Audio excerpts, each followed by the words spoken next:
आप टीवी में कथा सुन रहे हैं, अनेक आचार्यों की कथाएं आ रही हैं।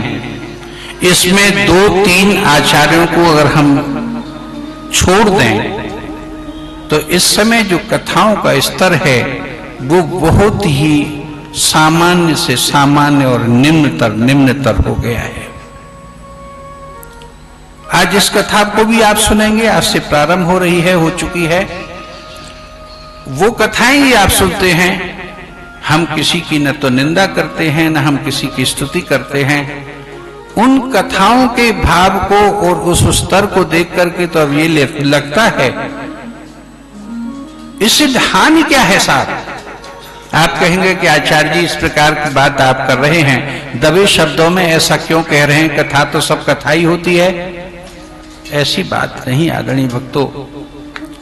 अपनी दिव्य ग्रंथों के ज्ञान का अगर उसका सही प्रस्तुतिकरण नहीं होगा और इधर उधर की बातें कथाओं में होती रहेंगी और भागवत उसमें यदि नहीं सुनाई जाएगी, उनकी ये परम ज्ञान का ग्रंथ है। हमारे सनातन धर्म में इससे बड़ा कोई ज्ञान का ग्रंथ नहीं है।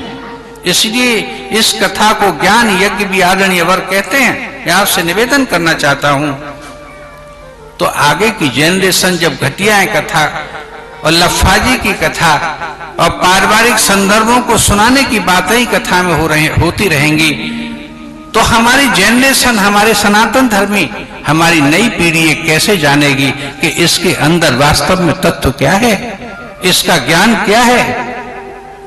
इसलिए कभी कभी तो हमारा भी उन कथाओं को देख करके सुन करके, मुझे कुंभ से ये हमारे शिष्य आए हैं, ये भी कथा कहते हैं और ये कह रहे थे कि श्रीमद् भागवत ग्रंथ को जब आप खोलेंगे, 2 जिल्दों का श्रीमद् भागवत ग्रंथ गीता प्रेस गोरखपुर का छपा हुआ है। गीता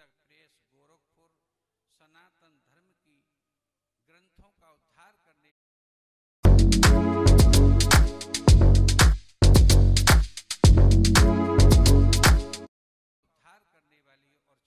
वाली प्रथम श्रेणी की अर्थात उच्च कोटि की संस्था है। उसके ग्रंथों का प्रणयन और संपादन आदरणीय भक्तों बड़े बड़े विद्वानों ने किया है।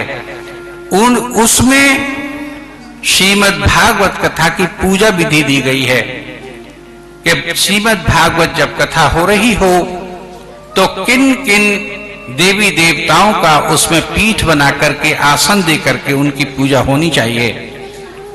लेकिन खेद ये है कि वर्तमान के आचार्य लोग यजमानों के भी अज्ञान के कारण, यजमान भी तो नहीं जानते कि कैसी कैसी पूजा होनी चाहिए, क्या होना चाहिए, सही पीठों की पूजा नहीं करा रहे हैं।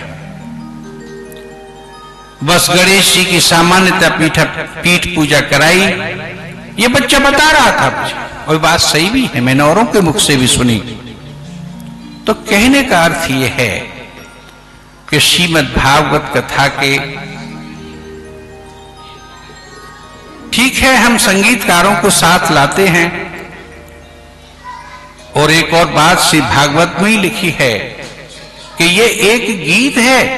श्रीमद् भागवत कथा होते हुए भी ये गाई जाती है।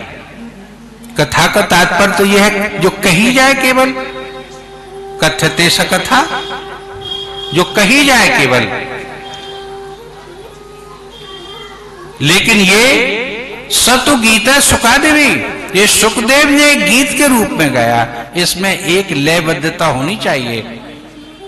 लयबद्धता का तात्पर्य यही नहीं है कि ढोल ताशे बजते रहें तो हम उस बात को गाते रहें और कहते रहें तो सुनेगा कौन।